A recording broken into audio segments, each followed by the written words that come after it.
నమస్తే అండి. Welcome to Pragati styles. ఇది 30వ రోజు వ్లాగ్. 30వ రోజు మా డే అంతా ఎలా జరిగింది అనేది మీరు ఈ వీడియోలో చూడబోతున్నారు. దానికంటే ముందు నాది ఒక చిన్న రిక్వెస్ట్, మీరు ఒకవేళ మా ఛానల్ సబ్స్క్రైబ్ చేయకపోతే సబ్స్క్రైబ్ చేసుకోండి, అలాగే లైక్ షేర్ కూడా చేయండి. ఆ రోజు ఉదయాన్నే రథం ముగ్గు పెట్టుకొని మా వదిన రథాన్ని లాగేస్తే మార్నింగ్ అంతా టిఫిన్స్ ఫినిష్ చేసేసుకొని 10 అయ్యేటప్పటికి మేము ఇలా ఊరు బయలుదేరాము. మాచిరా, మా పెద్దమ్మ వాళ్ళ ఊరు. మా చైల్డ్హుడ్ మెమరీస్ చాలా ఇక్కడే ఉంటాయి. మేము పెద్దమ్మ వాళ్ళ ఇంటికి వెళ్ళేటప్పటికి ఆఫ్టర్నూన్ 12 అయింది టైము.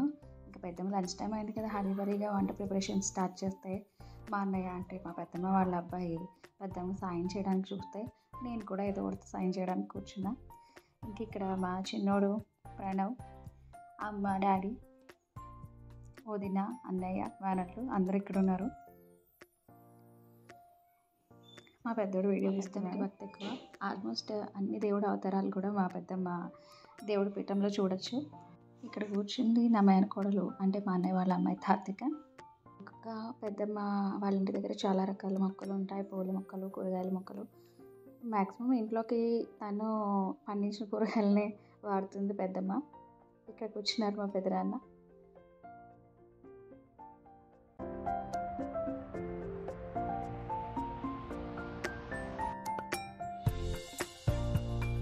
అందరం ఇక్కడ టెంపుల్కి వెళ్ళడానికి రెడీగా ఉన్నాము.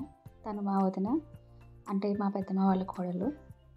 ఇప్పటి వరకు మా అన్నయ్య అంటే మా పెద్దమ్మ వాళ్ళ అబ్బాయి కనిపించలేదు కదా, ఇక్కడ పెద్దమ్మకి వంట చేయడంలో హెల్ప్ చేస్తున్నాడు. ఇక్కడ మా అన్నయ్య వాళ్ళ అబ్బాయి వాత్సవం మిస్ అయ్యాడు ఈ వీడియోలో. ఎండింగ్లో ఉంటాడు ఒక పిక్లో. ఇప్పుడు మేము టెంపుల్కి వెళ్తున్నాము, వచ్చేసాం టెంపుల్కి. రాగానే బయట హరిదాస్ గారు కనిపించారు. ఆయన భక్తిని ఆయన పాటలో ఒకసారి వినండి.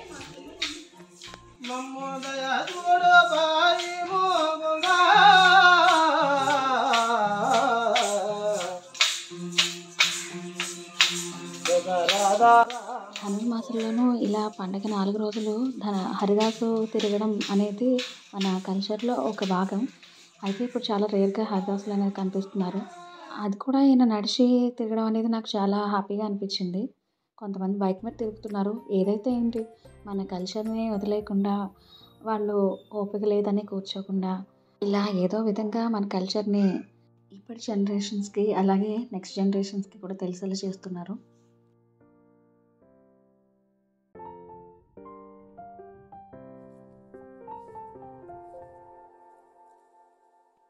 ఇది చూస్తే మీకు నీళ్ళలా అనిపిస్తుంది కదా, కానీ ఇది టెంపుల్, మాచిరమ్మవారి ఆలయం. ఊరు పేరు మీద అమ్మవారు ఇక్కడ వెలిసారు. ఈ టెంపుల్కి ఒక హిస్టరీ అనేది ఉంది. అది నేను క్లియర్గా సపరేట్గా ఒక వీడియోలో చెప్తాను. అమ్మవారి దర్శనం అయిపోయిన తర్వాత మేము మా రిలేటివ్స్ వచ్చాము. అక్కడ గుర్తుగా తీసుకున్న పిక్ ఇది. నెక్స్ట్ మళ్ళీ ఇక్కడ నుంచి ఇంకొక అమ్మమ్మ తాతయ్య ఉంటారు, వాళ్ళ ఇంటికి వెళ్తున్నాము. ఇప్పుడు ఎప్పుడో కానీ రాము కదా, మేము వచ్చి 2 years పైన అయ్యింది. అందుకే వచ్చినప్పుడల్లా అందరినీ చూసి వెళ్ళాలని అనుకుంటాను. అందుకే ముందు ఒక ఫ్యామిలీ ఇంటికి వెళ్ళాము, ఆ రిలేటివ్స్ని కలిసి వచ్చి ఇక్కడ అమ్మమ్మ తాతయ్య వాళ్ళని కలిసి వచ్చాము. అక్కడ కూర్చుంది అమ్మమ్మ, ఇక్కడ కూర్చున్నారు తాతయ్య. అమ్మ వాళ్ళ హౌస్ అంటే నాకు చాలా ఇష్టం, అందుకే హౌస్ని కూడా నేను వీడియో తీసుకున్నాను. సపరేట్గా హోమ్ టూర్ వీడియో కూడా చేస్తాను.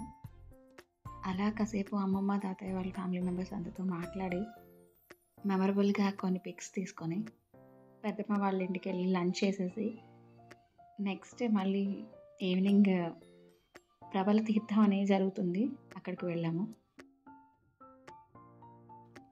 వచ్చేసాం ప్రబల తీర్థానికి. ఒక్కొక్క దైవమూర్తిని ఒక్కొక్క ప్రబల రూపంలో ఒక్కొక్క ఊరు నుంచి తీసుకొని వచ్చి ఇలా భక్తులకు దర్శనం ఇస్తారు. చాలా బాగుంటుంది ప్రబల తీర్థం. మేమందరం కూడా ఈవినింగ్ వరకు ఇలా చాలా ఎంజాయ్ చేసాము. వీడే నా మేనల్లుడు, మా అన్నయ్య వాళ్ళ అబ్బాయి వాత్సవ్. మా ఫుల్ డే వ్లాగ్ అనేది ఇక్కడితో ఎండ్ అవుతుంది. Thank you for watching. Don't forget to like, subscribe and share.